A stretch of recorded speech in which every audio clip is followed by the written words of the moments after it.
హైదరాబాద్లో ABN Andhra Jyothi కార్యాలయంపై YCP మాజీ మంత్రులు మాజీ ఎమ్మెల్యేలు దాడి చేయడాన్ని ఒక శాసనసభ్యురాలుగానే కాకుండా ప్రజాస్వామ్యం మీద నమ్మకం ఉన్న వ్యక్తిగా కూడా ఈరోజు ఖండిస్తున్నాం.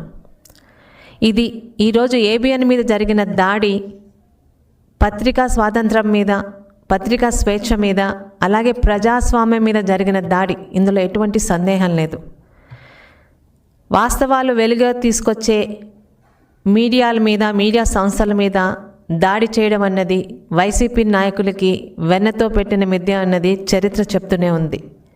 18 సంవత్సరాలుగా సాక్షి ఛానల్లో కానీ, సాక్షి మీడియాలో కానీ ఏ రోజైనా ఒక్కరోజు కూడా వాస్తవాలు రాయకుండా అబద్ధాలని నిజాలుగా, నిజాల్ని అబద్ధాలుగా వక్రీకరించే సాక్షి ఛానల్కి, సాక్షి పత్రికకి, వాళ్ళ యాజమాన్యానికి ఈరోజు నిజాలని నిర్భయంగా ప్రజల ముందు తీసుకురావడాన్ని సహించలేక చేసిన దాడి ఇది. ముఖ్యంగా అబద్ధాలతో, అర్ధసత్యాలతో ప్రజల్ని తప్పుదోవ పట్టించేందుకు జగన్మోహన్ రెడ్డి గారు ప్రయత్నించిన విషయం వాస్తవం అన్న సంగతి రాష్ట్రంలో ప్రతి ఒక్కరికి కూడా అర్థమవుతుంది. ముఖ్యంగా ఘోరాతి ఘోరమైన రాతలు ఏంటంటే, సాక్షి టీవీ ద్వారా, సాక్షి పత్రిక ద్వారా ముఖ్యంగా వైసీపీ నేతలు గత అధికారంలో ఉన్న 5 సంవత్సరాలు తెలుగుదేశం నాయకుల మీద, ముఖ్యంగా మాలాంటి మహిళా నాయకురాల మీద మీరు రాయించిన రాతలు కనీసం కుటుంబ సభ్యులతో కలిసి కూడా చదవలేనంత నీచమైన రాతలు. మరి అలాంటి రాతలు రాయించిన మీ సాక్షి పత్రికని మేమేం చేయాలన్నది మీ విజ్ఞతకే వదిలివేస్తున్నాం. ఈరోజు ప్రజాస్వామ్య వ్యవస్థలో 4వ స్తంభంగా నిలిచి ప్రజలకి అండగా నిలబడేటువంటి మీడియా సంస్థల మీద దాడులకు పాల్పడడం అన్నది వైసీపీ నేతల, వైసీపీ పార్టీ తాలూకా దిగజారుడు రాజకీయాలకి ఇది ఇంకొక ఉదాహరణ. 5 సంవత్సరాలు వైసీపీ అధికారంలో నిజాలని నిర్భయంగా రాసే పత్రికల మీద ఎలాంటి దాడులు చేశారో గత 5 సంవత్సరాలు రాష్ట్ర ప్రజలు చూస్తూనే ఉన్నారు. ఆఖరికి అసెంబ్లీలో జరిగే ప్రతి ఒక్కటికి ప్రజలకి తెలియాల్సిన అవసరం ఉన్నప్పటికీ కూడా వారికి సహకరించే 4-5 ఛానల్స్ని మాత్రమే లోపలికి తీసుకొని నిజాలని ప్రజలకి తెలియజేసేటువంటి ఎన్నో ఛానల్స్ని, ఈనాడు కానీ, ఏబిఎన్ కానీ, టీవీ5 కానీ అలాంటి నిజాలు చెప్పే ఛానల్స్ని బ్యాన్ చేసి ఒక అసెంబ్లీ వార్తలనే కాదు, కనీసం ఫైబర్ నెట్ ద్వారా ప్రతి ఇంటికి కూడా ఈ వార్తలు వెళ్ళనీయకుండా ఆ ఛానల్స్ని పూర్తిగా అణగదొక్కిన సంగతి గత 5 సంవత్సరాలు ఒకసారి ప్రజలకి ఈ సందర్భంగా గుర్తు చేస్తున్నామండి. ఆంధ్ర రాష్ట్రంలో ప్రజలకి నిజాలు తెలియకూడదు, వారు చెప్పినవే చేసినవే అబద్ధాలని ప్రజల ముందుకు తీసుకెళ్లాలని ఆ రోజు ఎలాగైతే అటువంటి రాజకీయాలు చేశారో ఈరోజు ప్రజలు 11 సీట్లకి పరిమితం చేసి ఇంట్లో కూర్చోపెట్టినా సిగ్గు లేకుండా, సిగ్గు పడకుండా ఈరోజు తానా అంటే తందానా అనే ఆ మతి లేని నాయకులతోని ఈరోజు ఇలాంటి దాడులు చేయిస్తున్నారు వైసీపీ ప్రభుత్వం, వైసీపీ పార్టీ. ఇక ఇదన్నిటికీ దేనికి కారణమంటే అమరావతికి ఈరోజు చట్టబద్ధత వచ్చేసింది. అది భరించలేక ప్రజల తాలూకా డైవర్షన్ పాలిటిక్స్లో ప్రజల్ని పక్కదారి పట్టించడానికి ఈరోజు దాడులు. ఎక్కడండి ప్రజాస్వామ్యం? ఈరోజు బాధగా ఉంది. అంటే అధికారం పోయినా కూడా ఇలాంటి దాడులు చేయడం ద్వారా రోజు రోజుకి వైసీపీ నాయకులు వారు ఎంత నీచానికి దిగజారుతున్నారో ప్రజలకి ఈ సందర్భంగా ఒక్కసారి అర్థం అవ్వాలి కూడా. రాష్ట్ర ప్రజల ఉజ్వల భవిష్యత్తు కోసం ప్రజా రాజధాని అమరావతిపై తప్పుడు ప్రచారం చేస్తూ ప్రశ్నించిన వారిపై దాడులకి ఇలా పాల్పడడం ఇది వైసీపీ సంస్కృతి.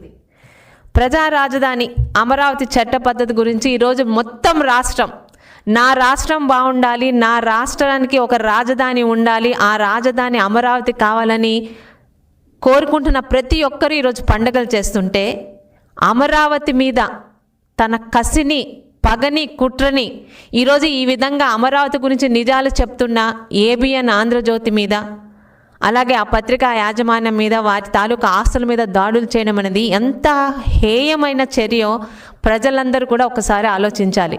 ఇలాంటి వాళ్ళకి 5 సంవత్సరాలు మన అధికారం కట్టబెట్టాం. వారికి నచ్చని వాళ్ళు ఇటు ప్రజలైనా, పత్రికలైనా, ఎవరైనా సరే వాటి మీద దాడులకి పాల్పడి వాళ్ళ ఆస్తుల్ని పాడు చేసి, వీలైతే ఎంతమంది ప్రాణాలని జై జగన్ అనలేదని నడి రోడ్డు మీద పీక కోసి చంపేసిన కోట చంద్రయ్య గారి గురించి కూడా ఈరోజు ఒకసారి మనం ఆలోచించాలి. 5 సంవత్సరాల అరాచక పాలన అధికారంలో, ఈరోజు అధికారంలోంచి తీసేసినా కూడా వీళ్ళ బుద్ధులు మారవు. ఈ వైసీపీ డిఎన్ఏలోనే ఉంది దాడులు ప్రజల మీద, వీలైతే అరాచకాలు. ఈరోజు ఆంధ్రుల కలర రాజధానికి రాష్ట్రంలోనే కాదు దేశంలో అన్ని ప్రతిపక్ష పార్టీలు ఒక్క తాటిన మనకి ఈరోజు సమర్థిస్తే, ఈరోజు రాష్ట్రంలో ఉండి ఏ రాష్ట్రానికైతే రాజధాని 5 సంవత్సరాలు వాళ్ళ హయాంలో లేకుండా చేశారో, ఏ రాష్ట్రానికైతే అమరావతి రాజధానిని అధికారంలోకి రాకముందు చెప్పి అధికారంలోకి వచ్చాక అమరావతిని నాశనం చేశారో, ఈరోజు అదే అమరావతి కళ్ళ ముందు సాక్షాత్కరించడాన్ని భరించలేక సహించలేక వారి తాలూకా ఉక్రోషం కుట్రలు అన్నీ ఈ రూపంగా దాడుల రూపంలో బయటకు వస్తున్నాయి. ఈరోజు అనుకోవచ్చు దాడి జరిగింది ఒక ఏబిఎన్ మీద కదని, కానీ ఇది ఏబిఎన్ మీద ఆంధ్రజ్యోతి మీద జరిగిన దాడి కాదు. ప్రజాస్వామ్యంగా మనకి రాజ్యాంగం ఇచ్చిన హక్కుని, నిజాల్ని నిర్భయంగా చెప్పాలనే హక్కుని రేపు ఉదయం పత్రికల ద్వారా కాదు ప్రజలు కూడా చెప్పినా కూడా ఇటువంటి దాడులకి పాల్పడే కుట్రలు ఈరోజు వైసీపీ నాయకులు చేస్తున్నారు. ఇది ప్రజాస్వామ్యం మీద జరిగిన దాడి. ఏబిఎన్ అన్నది ఈరోజు నిజాల్ని నిర్భయంగా ఎవరు తప్పు చేసినా ప్రజల ముందుకు తీసుకొస్తుంది. అలాంటిది ఈరోజు మనందరి కలల అమరావతిని ఇబ్బంది పెట్టడానికి జగన్మోహన్ రెడ్డి తీసుకొచ్చిన ఒక హాస్యాస్పద మాట మావిగన్. నిజంగా సిగ్గుపడుతున్నామండి. ఆంధ్ర రాష్ట్రంలో ఉండి తెలుగువాడై ఉండి తన రాష్ట్రానికి రాజధాని వచ్చే తరుణంలో ఇలాంటి బుర్ర తక్కువ మాటలు, మతిలేని మాటలు మాట్లాడుతున్న జగన్మోహన్ రెడ్డి గారు. అంతకన్నా ఆశ్చర్యం ఏంటంటే తానా అంటే తందానా అనే నాయకులు వాళ్ళు ఏం మాట్లాడుతున్నారో కూడా అర్థం కావట్లేదు. మావిగన్ అనే మాట ఈరోజు ఆంధ్ర రాష్ట్రంలోనే కాదు, భారతదేశంలోనే కాదు, ప్రపంచవ్యాప్తంగా తెలుగువారు ఉన్న దగ్గర అంతా కూడా ఈరోజు హాస్యాస్పదంగా మారింది. అరే బుర్ర ఉండి మాట్లాడా నిజంగా జగన్మోహన్ రెడ్డి గారు? ఒక పదాన్ని తీసుకొని వచ్చి, అంటే ఒక రాష్ట్ర రాజధాని అంటే ఎంతటి ప్రాముఖ్యత ఉందో కానీ ఆయన మాటల్లో రాష్ట్ర రాజధాని పట్ల అంత తేలిక భావం, ఏదో ఒకటి ఎవరో ఒకటి తీసుకొచ్చేస్తే సరిపోతుందనే మాటలు ఈరోజు ప్రతి ఒక్క తెలుగువాడు కూడా సిగ్గుపడుతున్నాం. ఇలాంటి వ్యక్తి రాష్ట్రంలోని ఒక 5 సంవత్సరాలు ముఖ్యమంత్రిగా చేశాడు. ఆయనకి నిజంగా అవగాహన ఉందో లేదో, లేకపోతే అవగాహన లేకుండానే 5 సంవత్సరాలు తన ముఖ్యమంత్రి పదవి పూర్తి చేశాడోలేమో, కానీ ఒక రాజధాని గురించి ఎవరైనా కానీ ఈరోజు ఇది అందరూ మనం పార్టీలు వేరైనా మన రాష్ట్రంలో మనం అందరం కలిసి ఉంటున్నాం. రాష్ట్రం అభివృద్ధి చెందితే రాష్ట్రంలో ఉన్న ప్రతి ఒక్క పౌరులకి కూడా అభివృద్ధి ఈరోజు అందరికీ సమానంగా చెందుతుంది. ఏ పార్టీలైనా సిద్ధాంతాలు వేరు కావచ్చు, కానీ ఈరోజు మనం ఉన్న తెలుగు రాష్ట్రానికి దేశ స్థాయిలో అమరావతికి లభించిన మద్దతు ఈరోజు అందరం సంతోషిస్తుంటే, వాటి గురించి నిజాలు నిర్భయంగా రాసిన ఆంధ్రజ్యోతి మీద జరిగిన, ఏబిఎన్ మీద జరిగిన దాడి మాత్రం జగన్మోహన్ రెడ్డి కుట్రలకు ఆయనకి ఎలాగో మతి లేదు. ఆయన చెప్పిన ప్రతి మాటని పట్టుకొని ఈరోజు వాళ్ళ స్థాయిని దిగజార్చుకుంటున్న వైసీపీ నాయకులకు కూడా మతి లేదని పూర్తిగా అర్థమైంది. ఏదేమైనప్పటికీ ఈరోజు అదొక పత్రిక మీద, ఒక మీడియా మీద జరిగిన దాడి కాదు. ఆంధ్ర రాష్ట్రంలోని ప్రజాస్వామ్యయుతంగా మనందరం వెళ్తున్నందుకు ఈరోజు ఏం మాట్లాడినా, నిజాలు మాట్లాడినా రేపు నుంచి ప్రతి ఒక్కరి మీద కూడా ఇలాగే దాడి చేస్తాము అని చెప్పి ఒకసారి వాళ్ళ నీచ సంస్కృతిని, వారి తాలూకా అకృత్యాల్ని మరొకసారి వైసీపీ నాయకత్వం ఈరోజు బయట పెట్టుకుందండి. అలాగే ఇక వైసీపీ పార్టీకి, సాక్షికి అసలు మహిళా గౌరవం గురించి మాట్లాడడానికి, ముఖ్యంగా వైసీపీ పార్టీలో ఉన్న మహిళలు ఎలా మాట్లాడుతున్నారో అర్థం కావట్లేదు. గత 5 సంవత్సరాలు మీరా మహిళల గురించి మాట్లాడేది. ఈరోజు మాలాంటి ఎంతోమంది టీడీపీలో కానీ అలాగే నిజాలు నిర్భయంగా మాట్లాడే మహిళల గురించి నీచంగా మీ తాలూకా సోషల్ మీడియా నడిపిన వ్యక్తి స్వయంగా భారతీరెడ్డి గారి పర్సనల్ సెక్రటరీ అన్న సంగతి కూడా అందరికీ తెలుసు. నీచంగా ఈరోజు మేము కానీ, మా కుటుంబాలు కానీ, మా ఇళ్లలో పిల్లలు కానీ బాధపడే వ్యక్తిగా అశ్లీలంగా, అసభ్యంగా రాయించిన వాళ్ళు మీరు.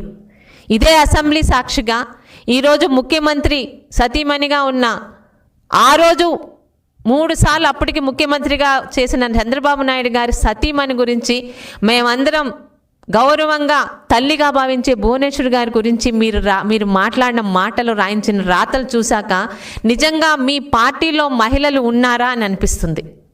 ఎలాంటి రాతలు రాయించారు? సాక్షాత్తు ముఖ్యమంత్రి గారు సతీమణి దగ్గర నుంచి టీడీపీలోని ప్రతి ఒక్క మహిళా కార్యకర్తల దగ్గర నుంచి మాలాంటి టీడీపీని సపోర్ట్ చేసే ప్రతి ఒక్కరి గురించి కూడా మీరు రాయించిన రాతలు ఈ రోజుకి ఉన్నాయి, అదే సోషల్ మీడియాలో ఉన్నాయి.